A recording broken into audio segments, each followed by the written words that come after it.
الحمد للہ وکفا وسلام علی عبادہ الذین اصطفى اما بعد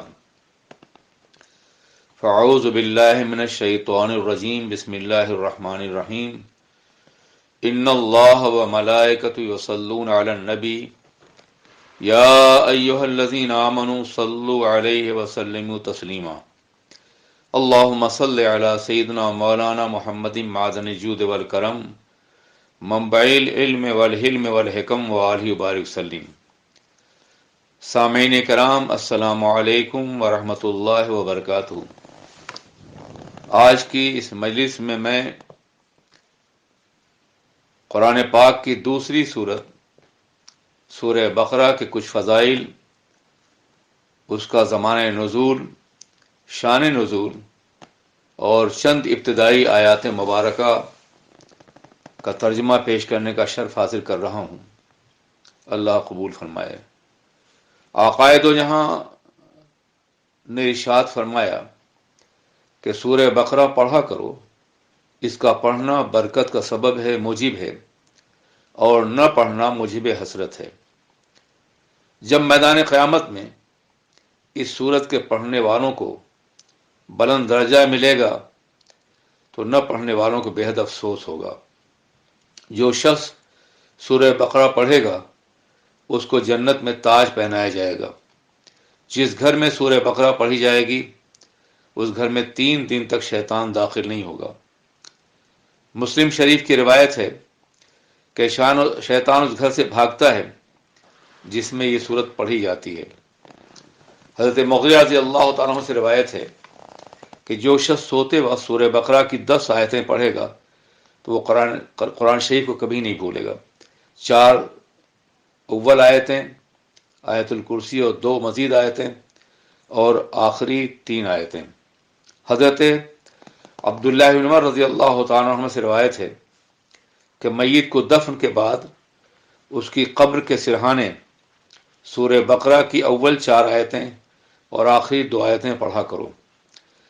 سورہ بقرہ کے خواص میں سے یہاں تک کہا گیا ہے کہ اگر کسی دشمن کا خوف ہے تو اس سورت کو رات کے 12 بجے اپنے دل میں دشمن کا تصور کر کے پڑھا کرو۔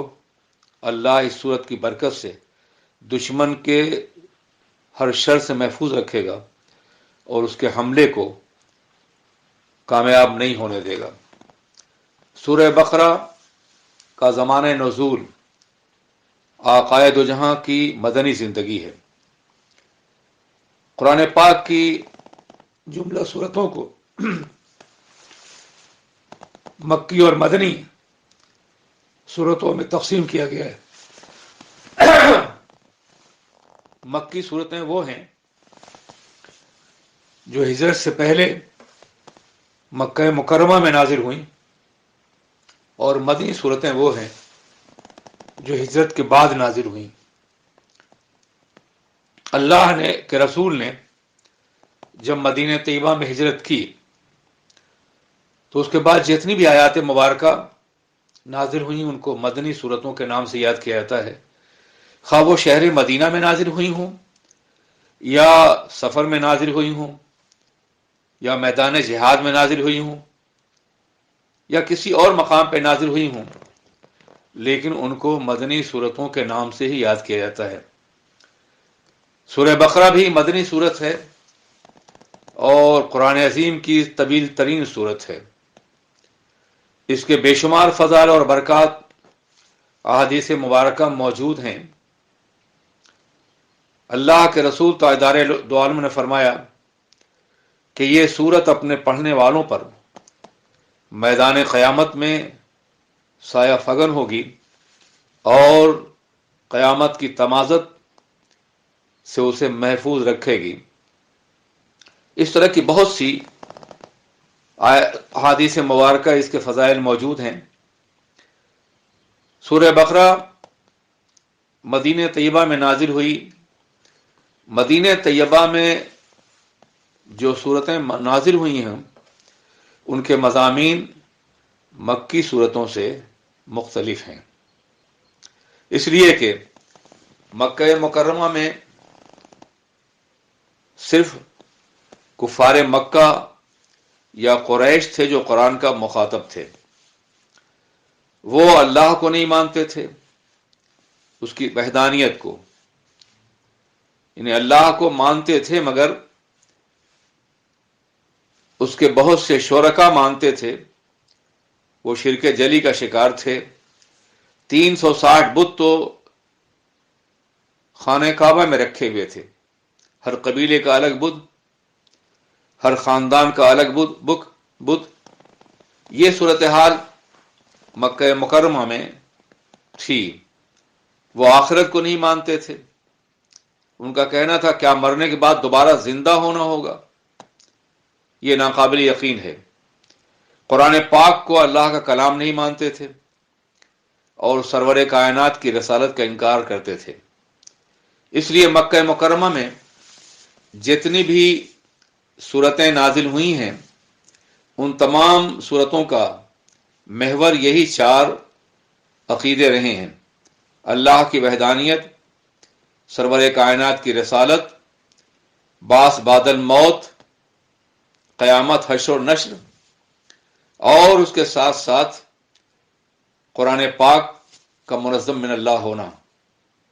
تمام آیتوں میں، بیشتر آیات مبارکہ میں انہی 4 عقیدوں کو مختلف انداز، مختلف اسالیب اور بے شمار دلائل کے ساتھ، کونی دلائل کے ساتھ، کائنات کے حقائق کے ساتھ، تخلیقی خدابندی کے حوالے سے ان عقائد کو پیش کیا گیا ہے اور اس کو مضبوط اور مستحکم کیا گیا ہے۔ مکہ مکرمہ میں چونکہ مسلمانوں پہ مظالم توڑے جا رہے تھے، ان کی زندگی بڑی مشکل تھی، ان کے لیے جینا دشوار تھا، اس لیے انہیں بہت سے احکامات سے نہیں نوازا گیا۔ ان کے ذمے صرف یہ تھا کہ اللہ کو ایک مانیں، آخرت پر یقین رکھیں، نبی کی نبوت اور رسالت کا اقرار کریں اور قرآن عظیم کو کلام الہی تصور کریں۔ چنانچہ ان پہ انتہائی زور دیا گیا اور ان کے ایمان کا یہ عالم تھا کہ صلیب و دار سے گزرے، موت سے ہمکنار ہوئے، لیکن کسی ایک بھی عقیدے سے وہ منحرف نہیں ہوئے۔ کفار مکہ غیر اللہ کی پرستش کرتے تھے، جس کے نتیجے میں انہوں نے خدائے واحد و قدوس کی وحدانیت کا انکار کر دیا تھا، جو اسلام کا بنیادی عقیدہ ہے۔ قرآن عظیم نے اس عقیدے پر اتنا زور دیا کہ قرآن عظیم کی 1/3 آیات سے زیادہ آیات صرف وحدانیت، رسالت، بعث بعد الموت اور قرآن پاک کی حقانیت پہ مبنی ہیں، اور ان میں بیشتر آیات مکی ہیں۔ مدینہ طیبہ میں ماحول مختلف تھا۔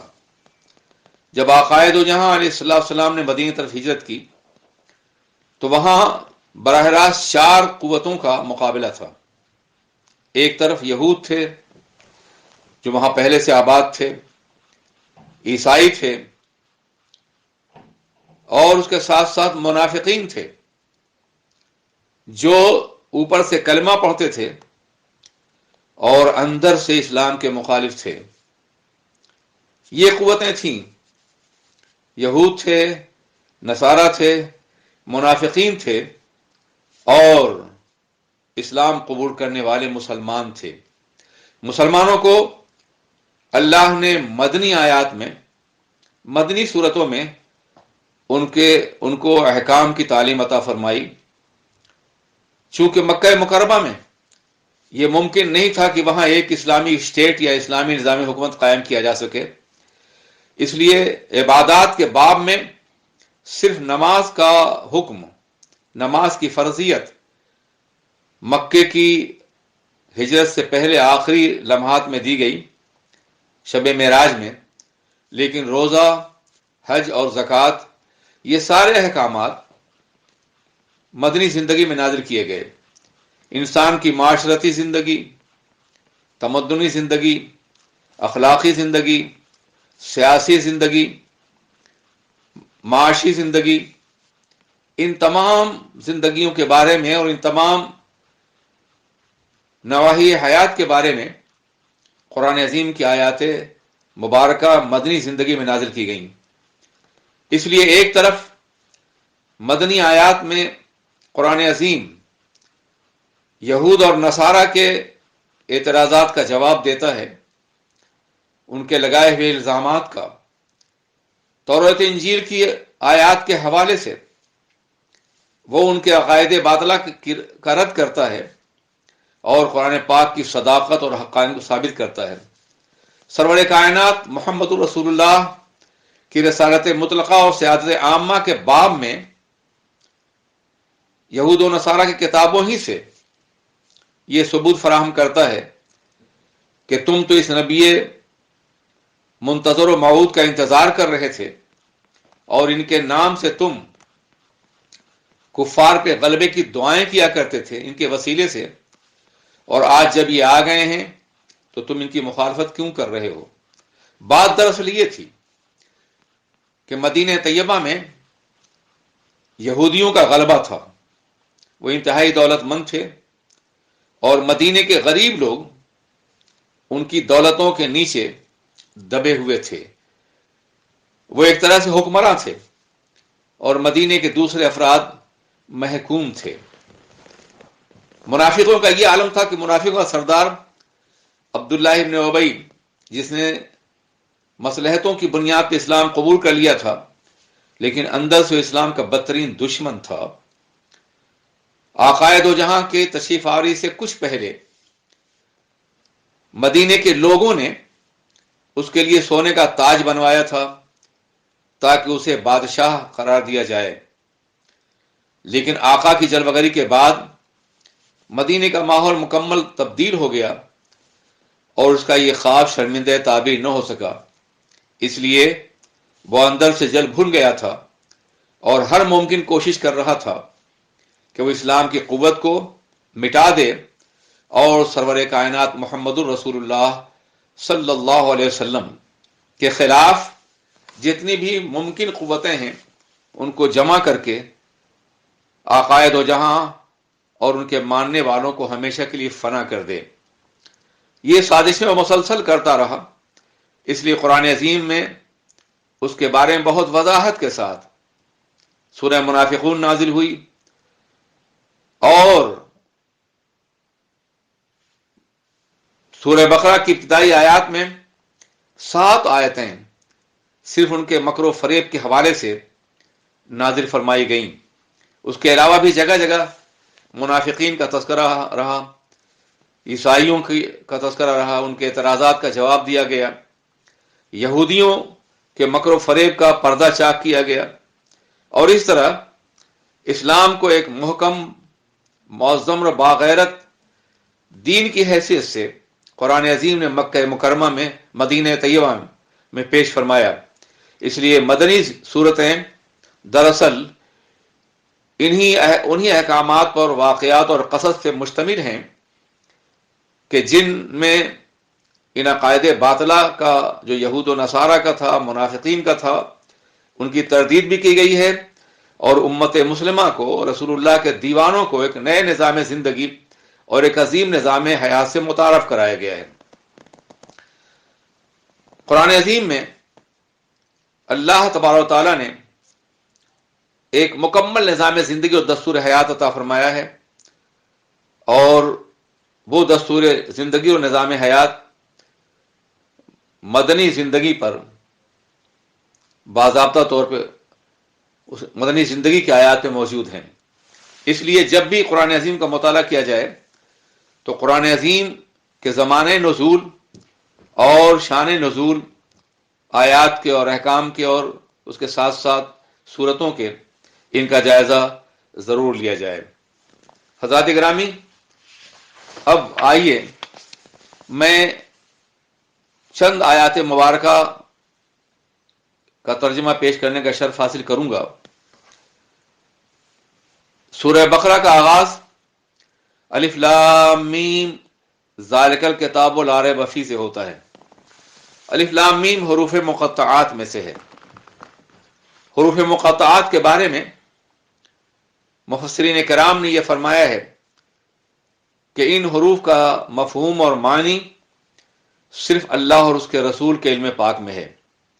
یہ راز ہے اللہ اور رسول کے درمیان میں، اس لیے ان کے معنی کو عام نہیں فرمایا گیا. اور بعض مفسرین کرام نے یہ بھی کہا ہے کہ اللہ اور رسول کے علاوہ حروف مقطعات کا علم بفیضان رسالت مآب اولیاء امت کو بھی عطا فرمایا گیا ہے، مگر اس کی اجازت نہیں دی گئی ہے کہ ان مفاہیم کا اظہار وہ عامت المسلمین کے سامنے کریں، اس لیے کہ دیتے ہیں بادہ ظرف قدر خار دیکھ کر. صاحب روح المعانی نے تو یہاں تک ارشاد فرمایا ہے کہ جس طرح کنکریوں نے رسالت مآب کی گواہی دی، اسی طرح حروف مقطعات بھی اہل اللہ اور اولیاء کرام کے سامنے بولتے ہیں اور اپنے مفاہیم کو خود واضح فرماتے ہیں. لیکن واللہ عالم بالصواب، لکھنے والوں نے اس کے ساتھ یہ بھی کہا کہ اللہ ہی جانتا ہے حقیقت کیا ہے. اب آیت مبارکہ کا آغاز ہوتا ہے ذالک الکتاب لا ریب فیہ، یہ وہ بلند رتبہ کتاب ہے جس میں شک کی کوئی گنجائش نہیں. قرآن عظیم نے اپنے کتاب الہی اور کلام الہی ہونے پر درجنوں ثبوت پیش فرمائے ہیں، اور جگہ جگہ جہاں بھی قرآن عظیم کو شاعری کہا گیا ہے، خواب کہا گیا ہے، گڑا ہوا کلام کہا گیا ہے، وہیں قرآن عظیم نے تردید کی ہے کفار کی، اور یہ واضح فرمایا ہے کہ قرآن پاک اللہ کا کلام ہے اور اس میں کوئی شک نہیں.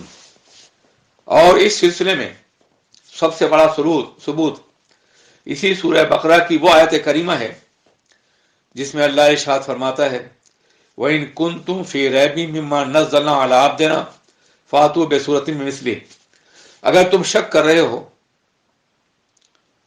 اس کلام پر جو ہم نے اپنے حبیب کے اوپر نازل کیا تو اس کے جیسی ایک صورت ہی بنا لاؤ. اور ظاہر ہے کہ یہ چیلنج ایسا واضح تھا کہ اگر وہ لوگ اس کا جواب دے دیتے تو اس پورا اسلام صفحہ ہستی سے مٹ جاتا، مگر اس کا جواب ان کے بس کی بات نہیں تھی، اس لیے کہ اللہ کا کلام لاجواب ہے، دنیا میں کوئی بھی اس کا جواب نہیں دے سکتا ہے. اللہ کی مخلوقات کا عالم یہ ہے کہ اس نے مچھر اور مکھی پیدا کیے اور آج دنیا اس کا جواب نہیں دے سکتی ہے. خلاؤں میں پرواز بھی کرتے ہیں، مصنوعات کی زیادتی بھی ہے، مگر اللہ کی تخلیق کا جواب نہیں ہے. تو جو اللہ کی تخلیق کا جواب نہیں ہے تو اللہ کا کلام جو اس کے ذات کے ساتھ ہے اس کا جواب کیسے ممکن ہے؟ یہی وجہ ہے کہ کفار نے کوشش کی اور پھر وہ ناکام ہو گئے.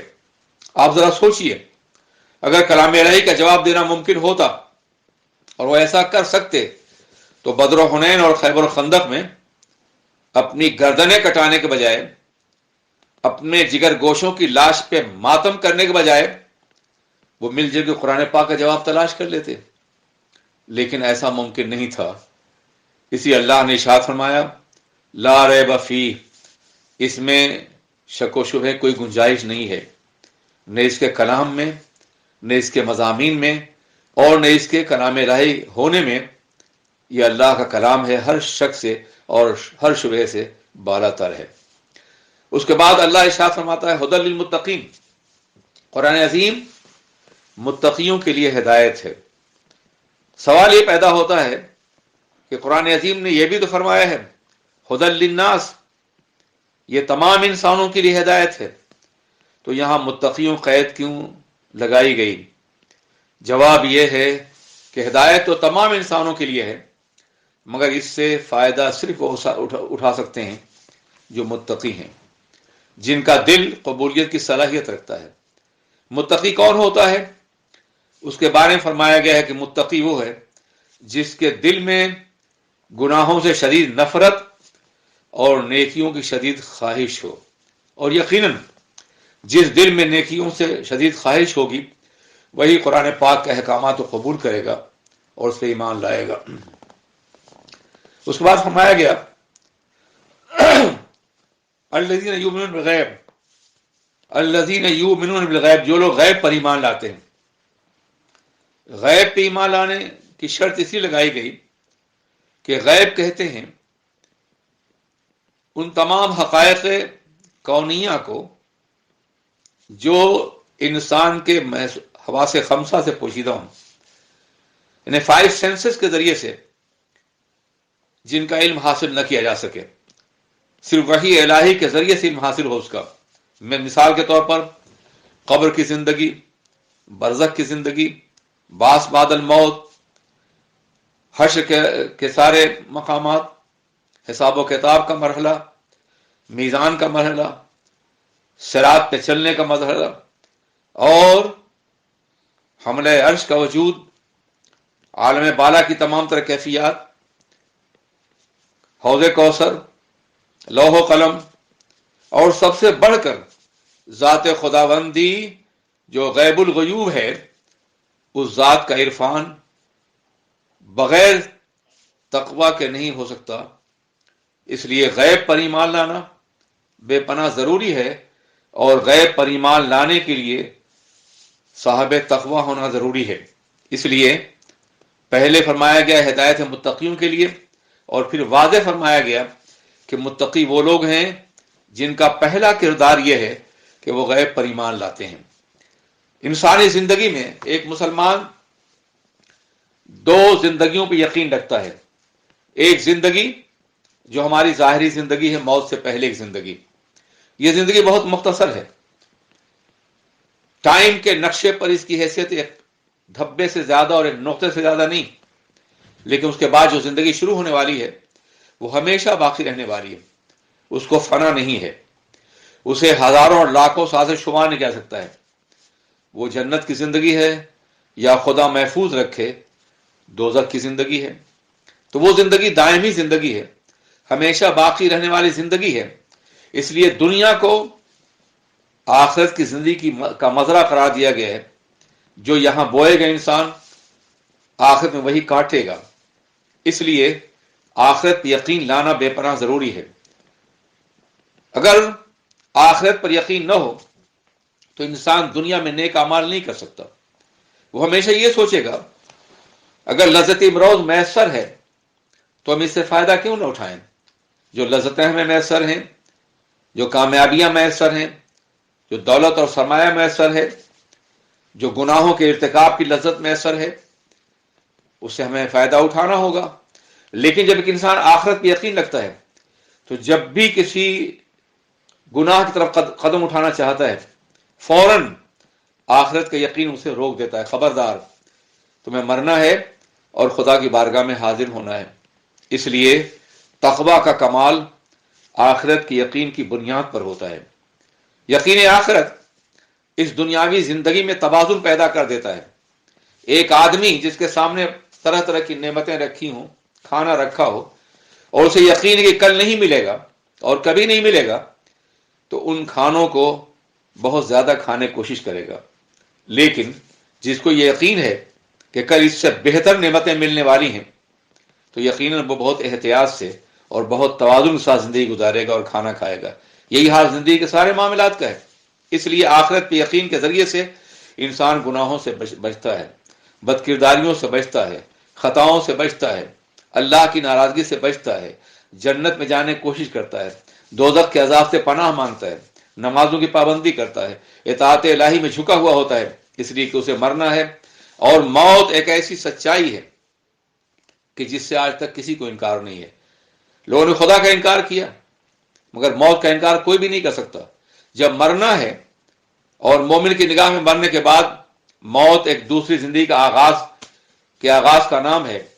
مر کے ٹوٹا ہے کہیں سلسلے قید حیات، فرق اتنا ہے کہ زنجیر بدل جاتی ہے، تو اس کے بعد آخرت کا دور شروع ہو جاتا ہے، اور پھر میدان قیامت میں ایک ابدی زندگی کی بشارت ان کو دی جائے گی جو متقی ہوں گے اور اللہ کے کلام پر یقین رکھیں گے۔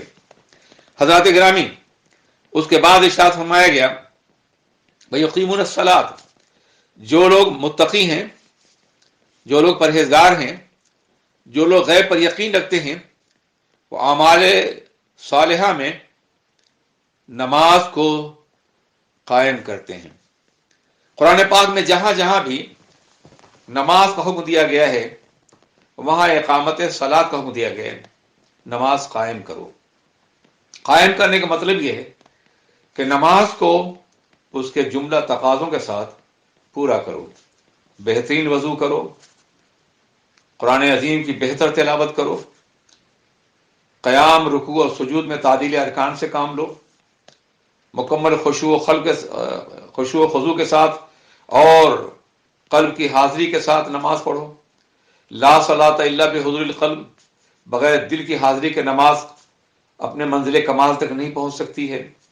اقامت صلاۃ عربی زبان میں جب بازار بھر جاتا ہے اور بھیڑ اور ازدحام بہت ہوتا ہے تو کہتے ہیں قد قامت السوق، بازار بھر گیا ہے۔ اسی طریقے سے جب انسان نماز اپنی تمام تر قلبی کیفیات کے ساتھ انابت اللہ کے ساتھ پڑھتا ہے تو اسے اقامت صلاۃ کا حکم دیا گیا ہے، نام دیا گیا ہے۔ اس لیے قرآن عظیم فرماتا ہے کہ غیب پر یقین رکھنے والے متقی وہ لوگ ہیں جو نماز کو قائم کرتے ہیں اور نماز کے جملہ تقاضوں کو پورا کرتے ہیں۔ حضرات گرامی، اس کے ساتھ ساتھ قرآن عظیم نے یہ بھی ارشاد فرمایا کہ وہ لوگ جو ایمان لاتے ہیں ان تمام کتابوں پر، اس کتاب پر جو آپ پر نازل کی ہوئی اور آپ سے پہلے جو کتابیں نازل کی گئی تھیں ان پر بھی وہ ایمان لاتے ہیں اور آخرت پر یقین رکھتے ہیں۔